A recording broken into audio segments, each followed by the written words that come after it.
It's strictly a decision on how the best to supply water for Fort White and water for Ellisville with the cuts we have in place at this time with the county and Fort White. Because getting a water usage permit or a cup, consumptive use permit, is sometimes a 3 to 4 year effort. That's the reason the water line was brought up at the utility meeting. And I would also add, if you and Mr. King would attend those meetings, y'all would know why it was brought Y'all don't up. vote on, there's nothing ever to vote on, ever.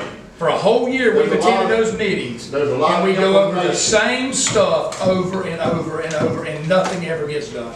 We were supposed to have water in this town months ago.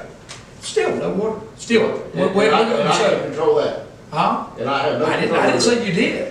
Well, you I didn't brought say up- you did, but no, now you're throwing the water back. Listen, I'm just telling you. we'll get into that You later. brought up the issue that I I'm got a lot more hold issues to bring up when we all get together with the county commissioners. Well, I'm just telling you, the whole water use thing, and about the water line. I wasn't even talking about the water use thing. I'm not trying to hold anything. I wasn't talking about the water use thing. I wasn't talking about the water use thing at all. I was talking about, the comments that y'all make that we need to get our stuff together here in Fort White over the summer. Mr. King, can you want to clarify anything I said? I mean, is there anything I said the truth? Well, I think, yeah, I can. All right? Oh, Hold on just a second, Mr. King, we'll give you the opportunity, hold on just a second. Let Ms. Bishop go. my name is Kelly Bishop. I think everybody knows me, but let me get out here. I host the trunk or treat in Fort White. I started last year when David Bickle hung his hat up. I started taking over the trunk or treat.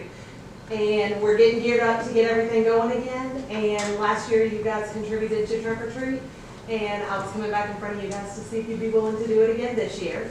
I think last year we raised right at $11,500. And some of y'all were there for the trunk or treat. We ran out of candy. And so we made a trip to the Dollar General and spent about $700 out of pocket on trying to make sure that we fulfilled the rest of the trunks that had run out of candy. So I was wondering if you guys would be interested in donating again this year. The only thing about it that's changed is I know last year there was some discussion about needing to have a nonprofit in place, and I've done that now. So we have everything going under our nonprofit, and I've got the paperwork and all. I can give you guys a copy of it. What did we give last year? I believe it was $750, if I'm not mistaken. What was the 11.5 raised for? So we ended up, we had 2 sponsors that were gonna donate bounce houses to us, and 3 days before the event canceled. So what little bit of money I had left over to buy candy went towards paying for the bounce houses. We were able to get our hot dogs sponsored, we were able to get our drinks sponsored. So the 11.5 went to candy, ice,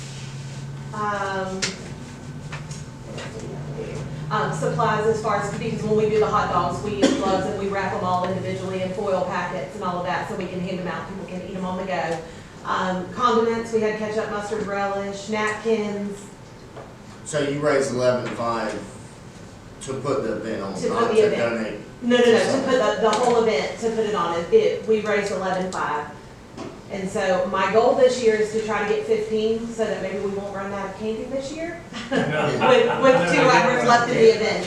And it's gonna be back at the ball field. It's gonna be back at the ball field, and I can give you a rough estimate. Last year, we approximated about 5,000 people were in attendance to the trunk or treat, so it was huge. And as you guys know, free events draw a crowd, and because last year was the first year back since COVID, we're looking for this year probably to be bigger than it was last year. We drew people in from Brantford, High Springs, Alachua, Lake City. They came from all over. It wasn't just Fort White. Oh, yeah, it was good Something to be deal. seen, y'all, many of y'all went, but it was something to be seen for Fort White. I can tell you after the event, nobody wanted to see a hot dog for a good 6 months. We cooked 2,000 hot dogs on a grill and wrapped 2,000 I hot got dogs. around 5 of them myself. Yeah, so it's huge. And look and see if we can do more, or We'll see where we're at, but I'd say definitely max. Need a motion to approve $750, for the Halloween. And what is the nonprofit's name? It's called the Spirit of Giving you made a page, right? on Facebook. And I brought all the nonprofit paperwork too, so if you want me to have her make copies of it, so you guys. have Yeah, it that'd on be file. great. Yeah, I brought all that.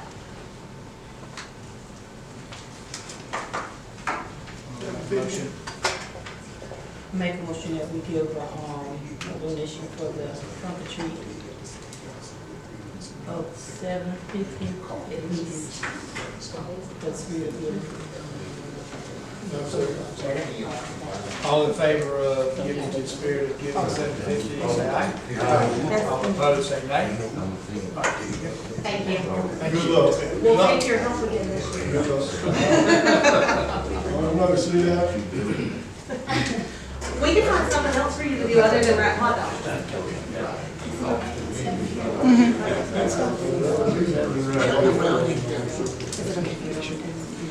So I have mine. Yes, Thank you again. It's on Corporation, and I've got where it's on Sunbiz, and I've Bids got come in next week, we open the my. bids. You just wanna kind of do all of it? Next week, on, I think it's Tuesday or Wednesday. So I mean, there is no stopping of the water line at this point. Because a lot of these are the stuff I have to fill out. People say things in the heat of the moment that may or may not be meant. Like I said, we have gone out to bid, and bids will be open Are you wanting to wait on it? this next week. Okay, it's freezing in here. Thank you, Mr. Kraus. Appreciate it, buddy. Anybody else? At this time, we'll close public participation, I guess it's. No, Oh, we're standing, I'm sorry. No. Oh, go ahead, sir, yes, sir, go ahead, I'm sorry.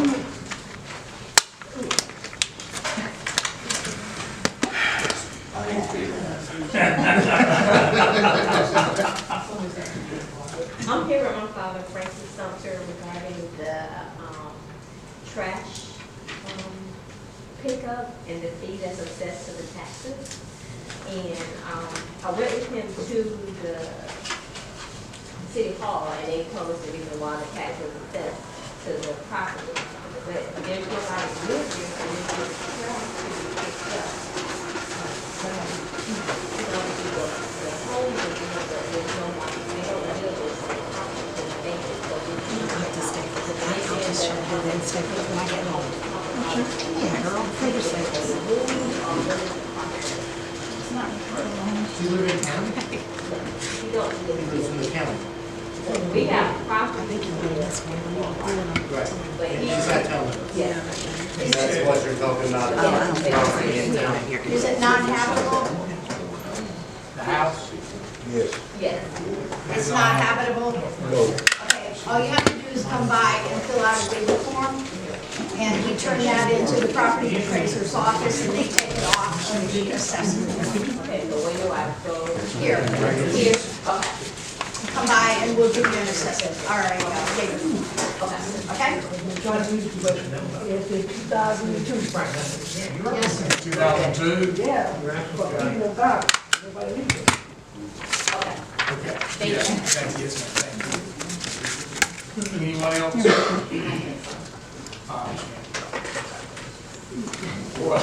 I get all rotten tomatoes now.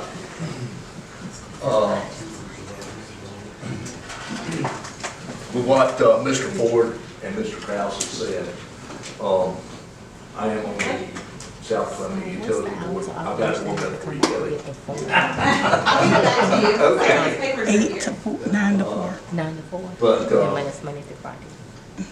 it's a non-paid position, which shouldn't have any relevance on what I'm about to say. The cuffs come up with 2 meetings ago, I believe, 2 or 3 meetings ago. There was some indecision, or there was some discrepancy on how much water Fort White had in the cuffs plant, how much money Ellisville had on the cuffs plant. North Florida was directed to find out and then see about if it was possible to combine the two. Originally, Fort White, we was told, had 2 million gallons per day usage. And so, well, you know, with new business coming, you know, maybe we can help Ellisville with that. Come to find out, Fort White says 92,000 per day, which with the school coming on board now, has put it just over the limit. It's gonna come back down some, but long story short, that's where the water issue come up. I still don't know, and I raised this question at the last meeting, how Fort White, how the Southern Utility can go on board with building sewer and water, and we only have 92,000 to get permitting. Correct me if I'm wrong, guys. It's a 2 to 3 year process. So actually, Fort White might need to borrow some from Ellisville before B&B gets there. So there's a quandary there. A lot of perceived information not being quite what it is. So, and once again, I just asked David about, we decided to go on with letting the bids, but not awarding until we can get something straightened out. Certainly, the town of Fort White is, either agrees to come into the utility or goes on its own. We've got to find out, But now there's even bigger issues with the amounts being used, certainly at Fort White. And I'm all about growth.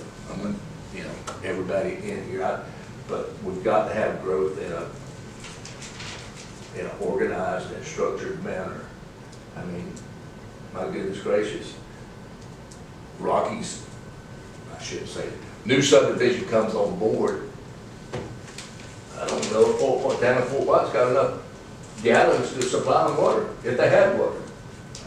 So this issue is pretty deep, and I think the only way we can move forward is to get commitment